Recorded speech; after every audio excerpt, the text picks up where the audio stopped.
የሌላ ኑር ሰቦን ህይወት ለማትረፍ የተሰበሰብነው የሌላ ቲም ጥያቄ አለን።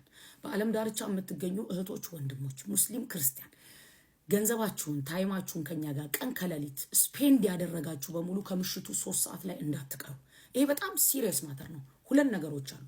የመጀመሪያው በኢትዮጵያ በህጋዊ ፍቃድ ተወስዶ ገንዘቡ ወደ ኤምባሲ ሪያድ ትራንስፈር የተደረገበትኛ ደረሰኛለን። ገንዘቡ ትራንስፈር ከተደረገ በኋላ ተከፈለ ተባለ።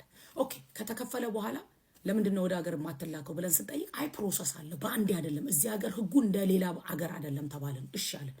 አሁንም ደግሞ ድጋሚ ስንጠይቅ አሁን ከከፍተኛ ፍርድ ቤት ዲፖርት ትደረግ የሚል ወረቀት እሱ ብቻ ነው እየጠበቅን ያለ ነው ተባለ። እሺ አለን።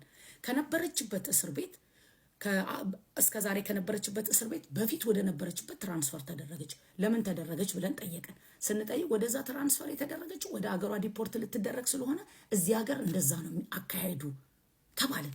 እሺ አለን። እዛ ሀገር ላይ ኮሚቴዎች አሉ የሷን ጉዳይ የሚከታተሉ። ከኛ ከህዝቡ የሚጠበቀውን ነገር ጨርሰናል። ኮሚቴዎቹ ቆይ ጠብቁ ነው እየተባለን ያለ ነው። ኤምባሲ ጉዳዩን ይዞት አሁን ኤምባሲ ጥግያ ሊያደርሰው ነው ተባለን።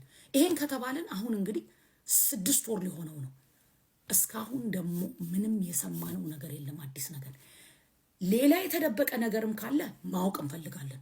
ያለውንም ነገር ደግሞ ምን እንደሆነና ከዚህ በኋላ መቼ ነው እቺ እህታችን አገሯ የምትገባው? ገንዘቡ ከተከፈለ ኤምባሲ እዛ አገር ላይ ያለው የህዝቡን ችግር ለመቅረፍ ነው አይደለም።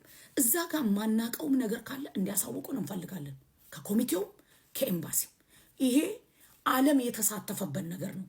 ዝም ብለን ቆይ ጠብቁ እየተባልን መጠበቅ አንችልም።